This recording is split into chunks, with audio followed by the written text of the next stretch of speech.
Hey everyone, it's Kino here. Welcome to another episode of Seek Up. Today's guest is Dianne Bondy, who is an amazing teacher, and we are going to be talking about some really close to home topics that I hope will leave you really inspired, not only to practice, but really to change your perception of what yoga is really about. So Dianne, I'd love to get started with just kind of sharing who you are and where you come from and how you started yoga. So you're going to take us from the very beginning. From the very, very beginning. Yeah.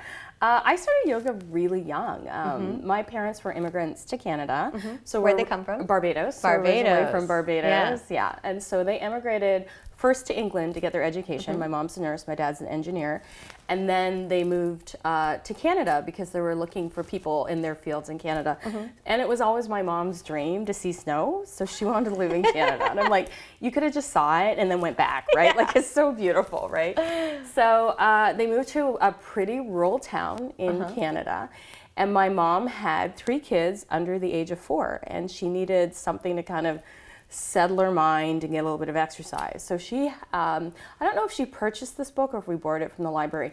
The way I remember it was always around the house. So my mother got this book called Stay Young with Yoga. And for a long time, I thought this was an imaginary book until my friend on Instagram, Chindal China, I think Chindal, she posted a picture of this book. Like I mean, it's probably been out of print for a good 25, 30 years. Yeah. And I just remember seeing people in these interesting clothing, doing these, a lot of plow pose, a lot of halasana, a lot of this stuff. And my like mom, in unitards. Yeah, like that, the kinds that used to snap in the crotch and stuff. So they were wearing these really interesting things and diapers and wearing, the Iyengar pants. And I was just like, wow, this is really interesting. And so my mom and I would flip through this book and just randomly pick these poses and do them in the basement. So how old were you? I was 3. Oh my gosh, you've been doing yoga since you were 3 years old. Yeah, I've been practicing for 44 years. I've been practicing for a very long time. And it just started with that. Did you just tell everyone how old you are? I did. I tell everybody how old I am all the time. I'm like, I'm proud of it. Like, we don't all get to age out, right? A lot of us don't get to make it. So I'm pretty proud of, this body that I'm in and the ability that I have and the ability to share. So so we started practicing together, and I remember it was just like a little half-an-hour practice, and then my brother and sister were sleeping in a bassinet next to the couch. I remember. Are you the oldest? Clear. I'm the oldest. Okay. Yeah. And so then General Hospital will come on at 3 o'clock, and it was like a half-an-hour show. So my mother would give me those Lifesaver suckers. I don't know if you grew up in the 70s and 80s. They had like a huge Lifesaver on a stick, and she would give me this butterscotch sucker, and I had to be quiet after that for like 30 minutes. So eating the sucker kind of became my meditation because I had to be really quiet. So I would just focus on eating this thing for half an hour and making it last for the whole half an hour. And so, and then that's what we did, and it progressed. Like my mother got really into it, and then all of a sudden she was reading, and it was the 70s, so it was kind of the counterculture. So it wasn't like mainstream. It wasn't like you could go and buy a yoga mat or go to a studio and take a class. And we were always the family who was recycling. We were always the family who had a vegetable garden. We were always the family, who was doing yoga. And it was something that my mom didn't share with very many people because it was counter to what the pastor said at church, right? It had this kind of ominous quality to it. So it was just this little thing we did at home. And I've been doing it on and off for most of my life. Wow. So was your family kind of raised both in the church and in the yoga, you would say? My mother, not so much my dad. Okay. Yeah, totally. But it all crosses over. Like when people used to come to my studio and ask me about the crossover between religion and yoga, and I said, yoga is a philosophy, and if anything, it's going to deepen your connection with God. So there's not a conflict here. And so I used to say that, or it'll expand your awareness of what God is, instead of like maybe this singular patriarchal idea of this person standing on a hill controlling everything, that you'll be able to see that God is in all of us, and God shows up everywhere, and God can be what you want it to be. It really can expand your awareness. And some people like that, and other people don't, but that was what my practice brought to me, like a deep respect for who I am, what I have to offer the world, how I show up in the world, what my dharma is, why am I here, and how can this life that I lead be of the most service to the most people. And that's what I took away from my practice. But so when did that happen? because it took a long time. So we go from you being 3 years old and to just doing acrobats in the basement. Yeah. And then did you go kind of right from high school into the yoga world, or did you kind of have, some way stations along the way? Totally. So I practiced yoga at home, secret at home for a long, long time. And being a black little girl in a very white culture, right? So we were the only black people on our street when I was growing up. So we got picked on a lot, and it really did affect my self-esteem. In grade school, it was just me until my brother and sister showed up. So there were 3 of us. So what was in my that school. like being picked on? Do you still remember some of that? Totally. That stuff is burned into your soul. I understand. Yeah, people can be, and especially children can be really cruel. And when you are so different from anybody else. So there wasn't anybody else who was different. Everybody was white. There wasn't there wasn't Asian kids, or there wasn't anybody who was different. And the first time I remember running into somebody different was 6th grade.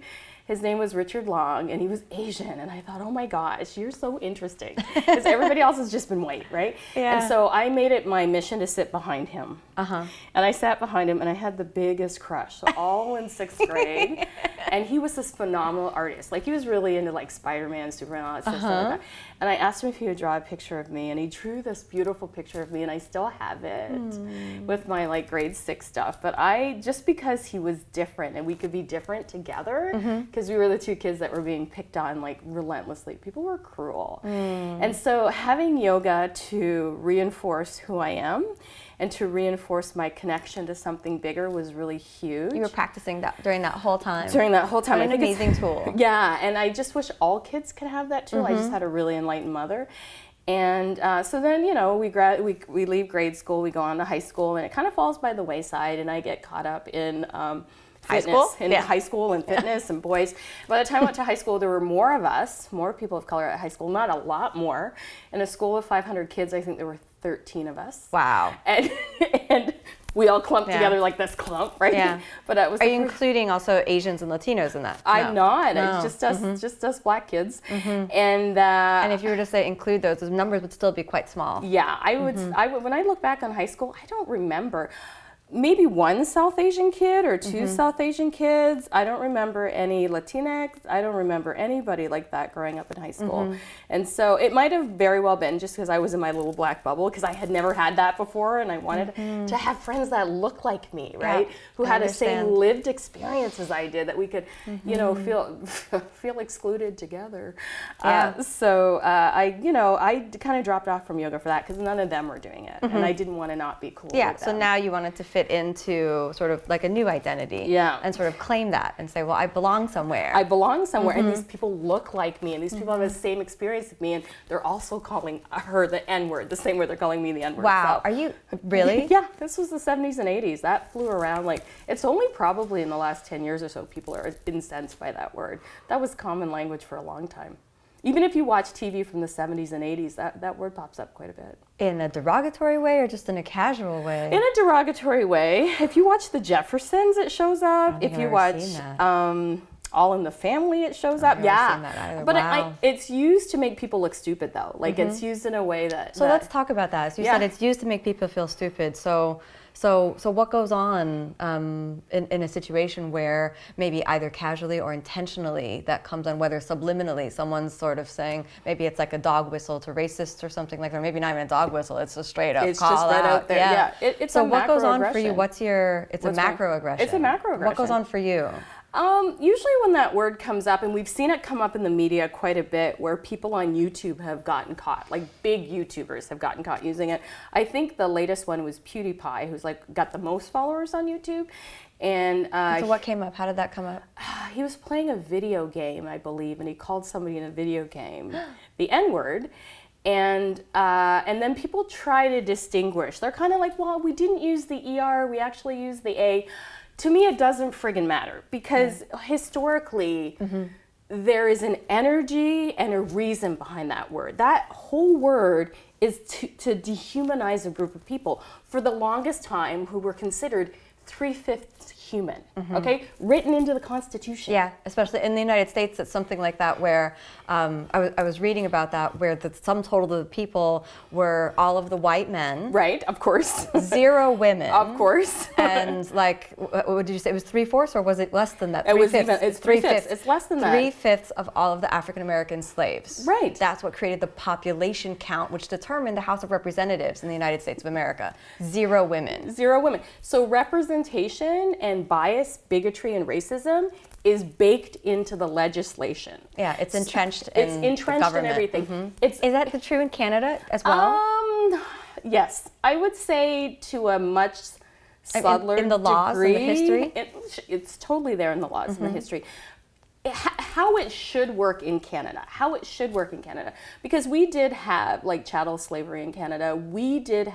I live in a very historical part of Canada. I live in Tecumseh, Ontario, and the park that I teach donation yoga class at is the site of the 1812 war. The 1812 war actually happened in those places, and there's plaques all over the park commemorating this particular war. And the chief of the Ojibways, Tecumseh, Chief Tecumseh, the whole town is named after him, who worked with British soldiers to essentially beat the Americans back over the river, right? And so depending on where you're from or what country you live in, you can always decide who won that war. So if you talk to a Canadian, the Canadians won it. But if you talk to the Americans won it. Basically, it was a draw, right? Like it just determined where the border was, right? So you would think as Canadians, because a lot of people in my area, which is a very historical Black area, is where the Underground Railroad came up. So people who were escaping slavery from the South were trying to get to Canada, and a lot of them settled in the areas around where I live. And so that has a really powerful energy. So you would think because they're coming up as almost as immigrants, so to speak. They're free. They're not coming in as slaves. That our understanding of racism would be different, because racism is born in that slavery. It has that has its roots in that slavery. We don't have that slavery system. So you would think we would be treated the same as if Italians came in and emigrated to Canada. Even when Italians came in, there was racism against Italians. Everybody, right? So if anyone knew were different and doesn't understand and is slightly different from them, somehow has to be a problem, or you're somehow better than them. But you would think that would be our way. But because we sleep next to, as Canadians, an elephant, for lack of a better term, your population here is something like 338 million people. The population of Canada is 30 million people. The state of California. The state of California. More populous than the country of Canada. Than the I hear you. entire country of Canada, which has a bigger landmass than the United States. So we're just have this spread out all along the border.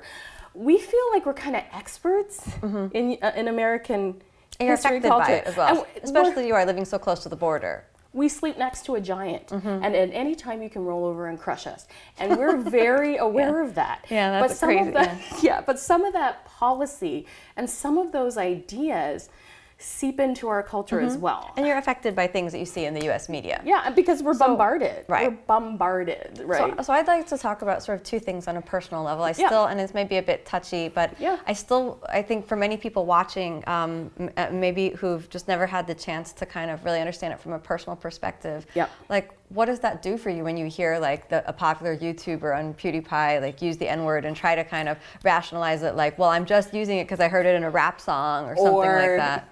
Because people don't want, nobody wants to be called a bigot. Well, some people want to be called a bigot and are okay with it. But I think for the most part, I don't know what it is about white culture that they want to reclaim that word. Like I hear Black culture talk about reclaiming that word, and you hear it in rap songs. I don't think it ever should be reclaimed because there is hate and hurt and death. People died behind that word. Yes. So that word can be retired and moved on. I believe in reclaiming some words, but not that one. And I don't know why there is such a fascination. Well, how come you can use it and I can't use it? I think it's just pure ignorance, and people don't really think. We saw a couple of popular YouTubers slip and use that language, and I've heard that within gaming circles, I guess it's very common to use that kind of language, and for those gamers it has no feeling or no meaning.